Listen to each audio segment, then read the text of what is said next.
Y lo vamos a hacer junto a Catalina Pérez, presidenta de Revolución Democrática, que ya está con nosotros en el estudio. Catalina, gracias por estar aquí, bienvenida. Gracias a ustedes por la invitación, ¿cómo estás? Muy bien, pues Catalina, partamos de lo general, después a lo particular y nos metemos a algunas cosas. Hay harto tema interesante de conversar, propuesta de pensiones, en fin. Pero me gustaría, nosotros hace rato que no conversamos aquí en el estudio, preguntarte después de todas estas semanas, ya prácticamente 10 semanas que hemos tenido de movilizaciones sociales y de mucho debate en el Congreso, de debate político, como siempre en la vida, en todo, uno tiene harto de aprendizaje. ¿Qué sientes tú desde el punto de vista político que has aprendido o que se ha aprendido en estas 10 semanas, casi 10 semanas?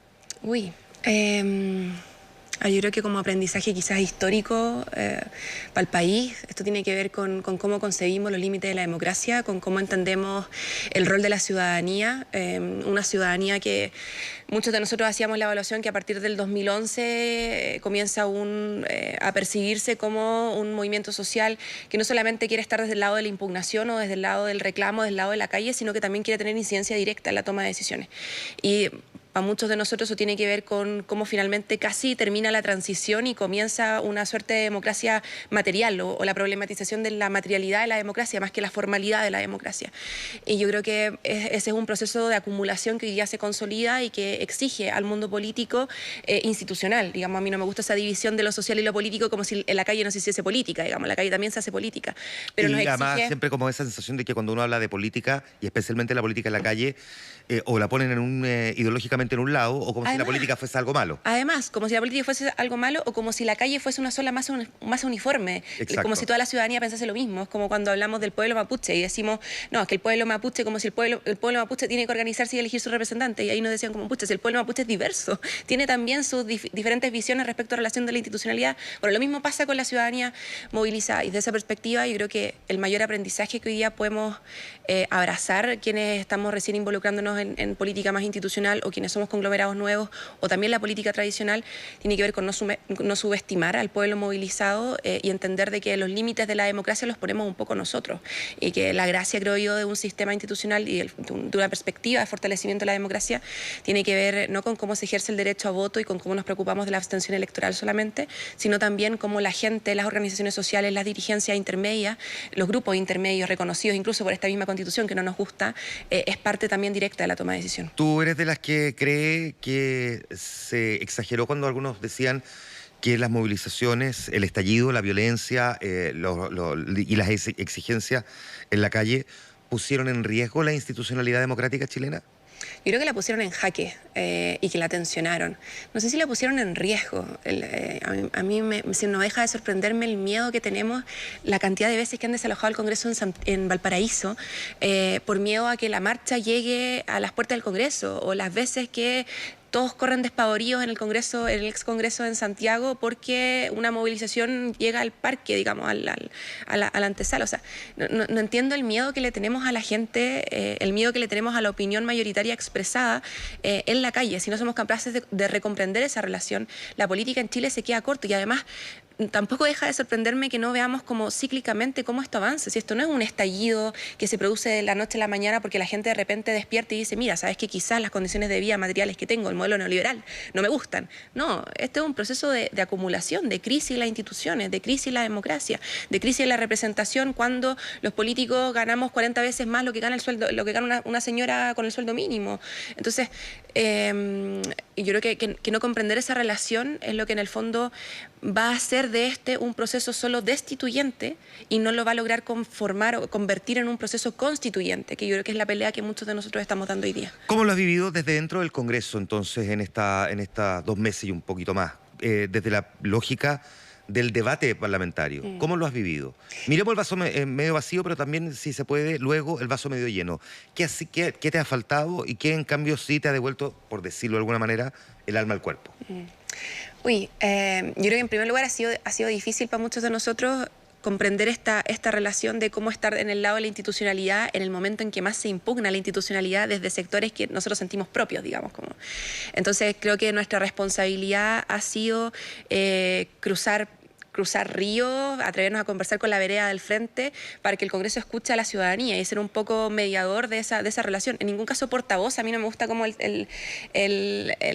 digamos, el debate de quién representa o no representa la calle. Esta es una crisis de representación. Entonces, no sé si yo me puedo arrogar o si cualquiera se puede arrogar la representación del pueblo movilizado. No Pero lo creo así. ¿a quién representa entonces el Parlamento? Yo creo que nosotros aspiramos a representar las diversidades de la sociedad, pero cuando en el Parlamento no existe representación de la comunidad LGTBIQ+, cuando no existe representación de los pueblos indígenas, cuando las mujeres somos apenas un 23%, comprenderemos que el Congreso no es el espacio que a nosotros nos gustaría como un reflejo de la sociedad. Y por eso que hemos dado un debate tan intenso respecto de cómo debiese ser el órgano constituyente también. O sea, si el Congreso no lo es hoy día, bueno, esperemos que el órgano constituyente sí lo sea. Volvamos entonces a esto de Retomemos. cómo miras el vaso medio lleno y vaso medio vacío. Estábamos en qué cosas le faltan y qué cosas en cambio sí.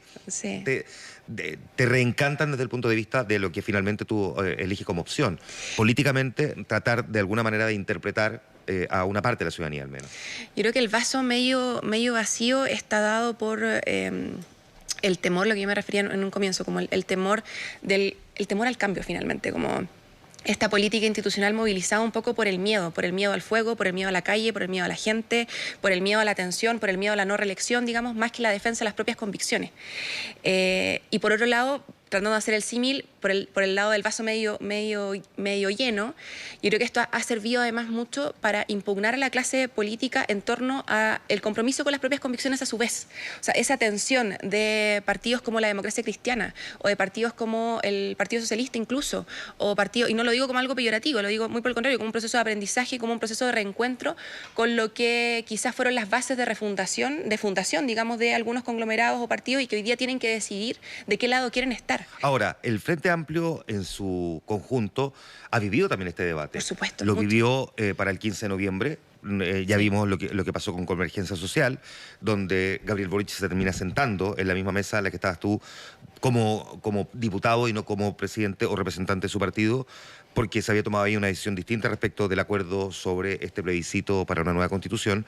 Lo vivieron también respecto de la votación por una de las tantas leyes de seguridad, así llamada, y que en el fondo también los confrontó, digamos, con sus propias contradicciones, con su falta de información, con su propia diversidad, si se quiere, en la mirada o la interpretación de las cosas. O sea, esto no es un fenómeno que se veía solo con la clase política más tradicional, ustedes también lo han tenido que enfrentar. A mí me pasa que siento desde mi evaluación que la clase política más tradicional lo vive desde el cuestionamiento del lugar en el que se posiciona, a quienes represento o a quienes quiero representar, o qué mirada de país estoy yo impulsando. Nosotros lo vivimos a nivel más táctico, o sea, a nivel de, si nosotros queremos representar a la ciudadanía movilizada, ¿qué está pensando hoy día la ciudadanía movilizada? ¿Está más preocupada de que se diferencie, por ejemplo, el saqueo de la movilización pacífica, o está más preocupada de que no se criminalice la movilización? Y tropezamos ahí con lo del saqueo. O la ciudadanía movilizada cree que debemos firmar un acuerdo el 15 de noviembre porque eso implica que la política se pone de rodillas frente al pueblo movilizado y por tanto debemos asegurar un acuerdo constituyente, o más bien no debemos sentarnos con quienes hoy día están vulnerando los derechos humanos de la gente y por tanto un acuerdo constituyente hoy día sin paz no es viable en términos de legitimidad social. Esos son el tipo de cuestionamientos que nosotros tenemos, que no tiene que ver con cuestionar el lugar al que queremos representar, sino más bien tácticamente cómo procedemos en este mundo institucional que hoy día se encuentra impugnado. Estamos conversando con Catalina Pérez, presidenta de Revolución Democrática. Catalina, ustedes han hecho una propuesta, no me gusta la palabra, pero siempre pienso que la pone como en el margen, pero es una propuesta alternativa, una propuesta diferente, por decirlo así, a la del gobierno para subir las pensiones, que implica distribuir también de manera diferente el ahorro del 10% para las AFP, el 4% adicional y los fondos que incluye el proyecto del Ejecutivo. Primero, explícame en alguna síntesis, ¿cuál es la idea de esta propuesta? Yo creo que primero esta propuesta ha sufrido varias adecuaciones desde antes del estallido. Después hemos pasado por varias tácticas también en una idea común que tiene que ver con incorporar criterios de reparto, de solidaridad en un sistema mixto. Nosotros muchas veces se caricaturiza que están los que quieren reparto y los que quieren capitalización individual en dos polos distintos. Probablemente también porque, para ser justo, si el eslogan era no más AFP, quedaba como no queremos más AFP, lo que queremos es sistema de reparto. Nosotros queremos un sistema de reparto, pero un sistema un sistema de solidaridad sin AFP también puede ser un sistema que incorpore capitalización individual, solo que no esté administrada por quienes hoy día se llevan los fondos de los pensionados a los bolsillos y no los fondos de los pensionados a donde tienen que estar, que son los pensionados. Entonces, nosotros creemos en un sistema de reparto donde incorporamos criterios de solidaridad, donde hay una responsabilidad tripartita entre el empleador, el Estado, el trabajador, y finalmente el debate se da en cómo avanzamos hacia allá, qué tan progresivo es este avance, porque también se busca caricaturizar. Nosotros queremos que esto sea de la noche a la mañana y que no entendemos nada de economía y pensamos que esto es llegar y con una varita mágica cambiar el sistema. No, creemos que tiene que haber un sistema de transición. Creemos que hoy día debemos disminuir los criterios de capitalización individual, debemos sacar a las AFPs del modelo y debemos generar un nuevo sistema donde, a propósito de esta responsabilidad tripartita y solidaridad además intergeneracional, podamos avanzar hacia un sistema de solidaridad que garantice hoy pensiones mejores para los adultos mayores. Finalmente, ¿cómo se administra, por decirlo así? Ustedes tienen, o se le puso el eslogan con la misma plata, y que lo que plantea es que esta fórmula entregaría una pensión universal que gradualmente equivaldría a el sueldo mínimo, no el mínimo, digamos, garantizado. Sí. O sea, estamos hablando de 301.000 pesos al día de hoy. Sí. ¿Qué hicimos nosotros? Y por eso digo que ha sufrido varias variaciones. Nosotros siempre hemos estado con la propuesta de No Más AFP, incluso desde el programa de Mucho, liderado por Beatriz Sánchez. Cuando recibimos la propuesta del gobierno, siempre hay dos principios, digamos, en debate cuando hablamos de pensiones. La propuesta del gobierno está centrada siempre en la sostenibilidad financiera, y nosotros decimos, al criterio de sostenibilidad financiera debemos incorporarle también criterios de suficiencia social.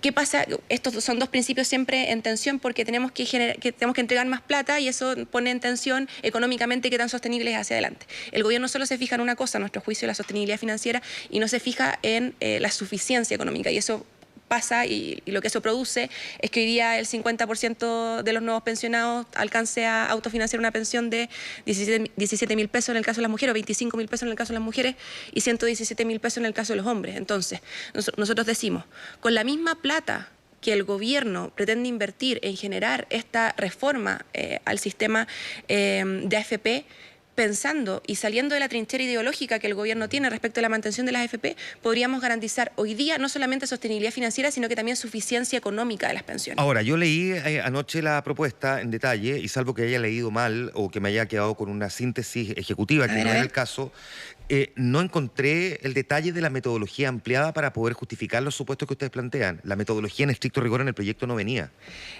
Hay un... Giorgio Jackson es el que está liderando la propuesta, la presentamos desde Revolución Democrática. En su página, de hecho, ustedes pueden meterse, y hay efectivamente un resumen ejecutivo. Partí por la página de Jackson y su resumen ejecutivo, pero luego seguí en la misma página. Ya, la verdad, no sé si estará publicado en la página el detalle económico. Esto se trabajó en conjunto con Fundación Sol y en conjunto con la coordinadora No Más AFP, y ahí fuimos viendo cada uno de los detalles en términos de progresividad anual. Esto lo estamos imaginando como algo progresivo a 5 años, en términos de el alcance de la correlación entre la pensión básica solidaria y el sueldo mínimo, y luego la proyección en adelante hacia cómo iría subiendo, haciendo un reconocimiento incluso a que habría que hacer una revisión del sistema de aquí al 2050. No me acuerdo si lo tenemos de aquí al 2030 o de aquí al 2050. Hasta el 2050. De aquí al 2050 en términos de sostenibilidad financiera, porque efectivamente habría que inyectar más recursos de parte del Estado. Claro, lo que pasa es que queda la sensación cuando uno lo lee y entendiendo un poco cómo funciona el sistema y en la lógica de lo que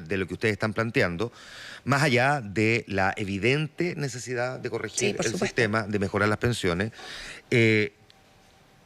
por ejemplo, es muy probable que uno tendría que pensar en que habría que expropiar probablemente las AFP o los fondos de las AFP, incluso la compañía de seguros, y usar íntegramente, habría que usar completamente el Fondo de Reserva de Pensiones para poder dar con los números que ustedes plantean. Por eso digo, como me faltó la metodología, uno dice, bueno, si no es este camino, ¿cuál? Yo entiendo que no necesariamente es el área técnica que tú me tienes que explicar, pero al menos queda esa duda. Y uno dice, en el sentido de que hay que mejorar las pensiones, ¿cómo se hace entonces si es que lo que va a quedar arriba de la mesa es la expropiación de los fondos, de los seguros y eventualmente usar todo el Fondo de Reserva de Pensiones? Sí, yo creo que en primer lugar esto es un debate que recién comienza. Claro, y habría que elevar sistemáticamente más la cotización, incluso en algún momento pensando que habría que llegar hasta el 50% para poder hacer sostenible en el largo plazo los números. Sí, a ver, nosotros, por eso mismo lo digo, nosotros reconocemos que siempre existe esta tensión entre sostenibilidad financiera y suficiencia económica, y nosotros lo que estamos diciendo es, en un contexto de crisis social como el que hoy día nos encontramos, debemos poner por delante la suficiencia en términos sociales, debemos hacer que los pensionados de hoy día reciban un sueldo que les permita al menos salir de la línea de la pobreza. Ese es el margen que nos hemos puesto hoy, los 165.000 pesos, y luego avanzar hacia una pensión que se equipare al sueldo mínimo. Nosotros mismos reconocemos en la propuesta que tenemos que esto tiene un margen acotado de funcionamiento en el actual sistema, o sea, sin recaudar más de parte del Estado, por ejemplo, sin hacer mayores distribuciones respecto del PIB, por ejemplo, en pensiones, y que por tanto requiere una revisión de aquí a 20 años más. Sin embargo, ante la crisis que hoy día tenemos, nosotros creemos que es pertinente y es responsable garantizar la suficiencia para los pensionados hoy y hacer correcciones al sistema en lo sucesivo que nos permita que en el tiempo, en el futuro, en el largo y en el mediano plazo podamos garantizar un sistema coherente, digamos, en el tiempo. Estamos conversando con Catalina Pérez, presidenta de Revolución Democrática. Catalina, Pablo Vidal era jefe de bancada de su parlamentario y él presentó su renuncia hace ya varias semanas. Sí. Con el paso de los días, ¿con qué sabor de boca te queda esta determinación que toma él? Fue parte del proceso complejo que hemos vivido dentro del Frente Amplio y dentro de Revolución Democrática, estas tensiones tácticas que hemos tenido al interior. Pablo le faltaban un par de meses, un par de semanas para terminar su gestión. Reelegíamos en marzo, nosotros tenemos... Por lo mismo lo hace todavía más emblemático el que tome la decisión de renunciar en lugar de esperar esas 2 semanas. Sí, es verdad. Tuvimos reestructuraciones, salidas de partidos dentro del Frente Amplio, reestructuraciones al interior de la bancada, y hoy día estoy asumiendo no la jefatura de bancada, sino que la coordinación más bien política de la bancada en el intertanto, y esperamos ojalá la próxima semana tener un nuevo jefe o jefa de bancada por este periodo cortito de tiempo que nos queda de aquí a marzo. Yo agradezco mucho la generosidad de Pablo, más allá de sus, digamos, de su rol dentro de la bancada, que además lo jugó muy bien. Pablo fue un excelente jefe de bancada y yo creo que nadie puede discutirlo. Poner su cargo a disposición para hacer una revisión de cómo hemos venido actuando y también poder, de cara a la militancia y de cara a la gente, hacernos cargo de los errores que hemos cometido, de los que no, y revisar el camino. ¿Cuál es, por lo menos por ahora, en tu convicción, la razón por la que Pablo presenta esta renuncia? Primero no me atrevería a interpretar a mi compañero, yo creo que es una pregunta que él tiene que responder directamente, pero siento que desde el proceso que hemos vivido como partido, responde a esta revisión de cómo hemos estado en ese entonces casi 60 días, un poquito menos, casi 50 días en ese entonces cuando Pablo presenta su renuncia, del estallido social, de la movilización social más importante que hemos tenido en la historia y que evidentemente nos interpela y que evidentemente nos hace revisar cómo hemos venido actuando y cómo nos proyectamos hacia adelante. Creíamos que eso había que hacerlo un poco más sobre una tabula rasa, dar la discusión y definir cómo continuamos las coordinaciones en adelante. Nosotros lo que siempre hemos puesto muy por delante, que también nos sorprende que en el resto del Congreso no se tenga tanto esta práctica, es actuar en unidad como bancada. Somos de hecho la bancada del Frente Amplio, la bancada más ordenada en las votaciones, la bancada de Revolución Democrática a su vez la más disciplinada también, y creemos que ese es un espíritu que hay que mantener. Acusación constitucional en contra del intendente metropolitano Felipe Guevara. Tú eres una de las que firma esta acusación constitucional. Hablemos de la viabilidad práctica en lo político y la posibilidad que tiene de prosperar una acusación constitucional más que se presenta además en el Parlamento en este periodo. ¿Cómo lo ves desde el punto de vista de la proyección, las posibilidades que tiene? Más allá de lo que tú quisieras, lo que crees, desde la raigambre práctica de la política. Sí. Ayer me preguntaban si yo veía posibilidades de éxito en esta acusación, en esos términos. Y yo decía, hay que preguntarse en este caso, creo yo, cuando hablamos de vulneración de derechos humanos, ¿cuáles son los indicadores de éxito? Porque si el indicador de éxito es solamente si tenemos la mayoría dentro de la Cámara, que ojo, yo creo que la vamos a tener, pero si el indicador de éxito es solo que tengamos la mayoría dentro de la Cámara, creo que nos estamos dando con el sentido que tiene hacer una acusación constitucional a el intendente de la región metropolitana en la época de más vulneración de derechos humanos que existió en la historia democrática de nuestro país. ¿Y por qué digo esto? Lo digo porque si nosotros queremos realmente iniciar un periodo casi de reconciliación nacional a esta altura, en términos de justicia, de reparación, la verdad es lo primero. Cuando decimos verdad, justicia y reparación, la verdad, dar con las responsabilidades políticas que existen, esclarecer los hechos que produjeron que existan la vulneración de derechos humanos que hoy día tenemos en nuestro país y que era inimaginable para quienes, por ejemplo, nacimos en democracia. Nos parece que este tipo de medidas resultan relevantes no solamente por su viabilidad en términos formales, sino que también por su viabilidad política en términos de dar cuenta de los antecedentes que hoy día necesitamos tener sobre la mesa para esa vulneración. Entonces, cuando me preguntan respecto de cuándo se mide el éxito, para mí el éxito se mide en la capacidad que estos instrumentos tienen de entregar verdad, justicia y reparación, no solamente a las familias afectadas por la vulneración de derechos humanos, sino que también al país. ¿Entregaría verdad, justicia y reparación una destitución por acusación constitucional en contra de un intendente, porque podría quedar simplemente en este es el costo político, el sacrificio, como quieran presentarlo, de lado y lado, si es que al intendente lo destituyen, pero no necesariamente significa que eso establezca una verdad, aplique justicia y además entregue reparación. Yo creo que las medidas de verdad, justicia y reparación siempre son medidas, digamos, integrales y que van conviviendo. Determinar responsabilidades políticas cuando existe vulneración de derechos humanos es esencial. Y por lo mismo, y es una tensión que siempre vamos a tener, digamos. Si yo sigo la misma lógica con la acusación constitucional en contra del ministro del Interior, Andrés Chadwick, que más o menos transitaba con la misma línea argumental, no entregó ni verdad ni justicia ni reparación. Entonces, digo, desde la perspectiva práctica en lo político, ¿de qué sirve entonces una acusación en ese argumento que tú me estás planteando? Sí, pero ¿tú crees que digamos, el inicio y además éxito de una acusación constitucional contra el ministro del Interior, responsable además de la vulneración, responsable político de la vulneración de derechos humanos, impedido de ejercer cargos públicos en el futuro, no entrega, no comienza a entregar, o no implica un comienzo de tránsito hacia, por ejemplo, un criterio de justicia en materia de derechos humanos? Pero no sé si de verdad y tampoco... O sea, no le va a devolver los ojos a las víctimas, digamos. Pero no sé si de verdad y tampoco me queda claro que de reparación. Probablemente algunos lo consideran como de justicia. Mira, él no va a poder ocupar cargos públicos en 5 años porque es responsable político de lo que pasó. Eso podría ser eventualmente un tipo de justicia, pero verdad y reparación se me hace más difícil leerlo desde el punto de vista de una acusación constitucional. Entiendo. Yo creo que en términos de verdad, y de hecho nosotros mismos lo decíamos en una intervención a propósito de la acusación constitucional contra el exministro del Interior, decíamos, la situación de vulneración de derechos humanos hoy día es tal que incluso se vuelve muy difícil hablar de reparación, porque la reparación, cuando hablas de vulneración de derechos humanos, la medida inmediata de reparación es la devolución o la restitución del derecho que ha sido arrebatado, que ha sido quitado a una persona. Te impiden el derecho a reunión, bueno, te permiten el derecho a reunión, te ponen en riesgo el derecho a la vida, se restituye.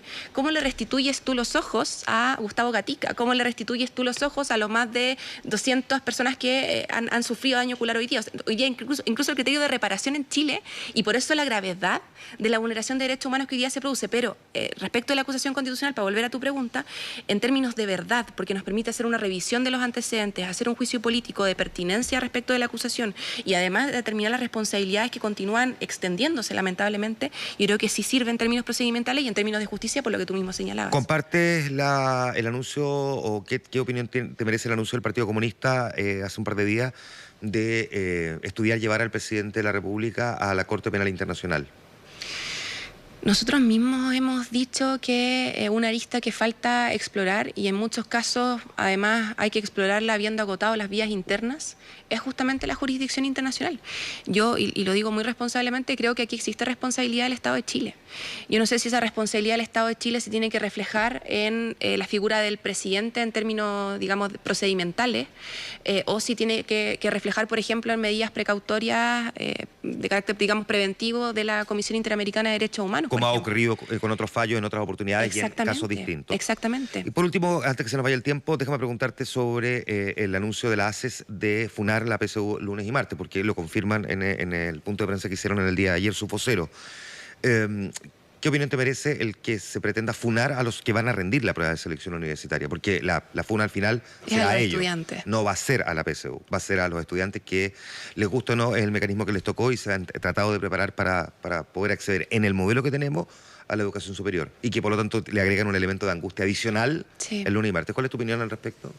A ver, primero quiero incluso hablar del lugar desde el que digo esto. Yo fui parte de la generación del 2006. Así es. En mi colegio no dimos el CIMSE y nos negamos todos juntos a dar el CIMSE y eso generó tremendos problemas para mi colegio. Me echaron del colegio, de hecho, el 2006 después de eso.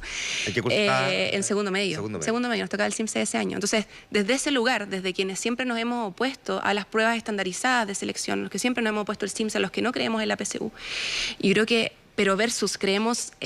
no solamente en la democracia, sino que creemos también en las posibilidades de los grupos intermedios o de los movimientos sociales de definir, y esos movimientos sociales están integrados por personas, están integrados por estudiantes que además han sido protagonistas de este proceso de movilización.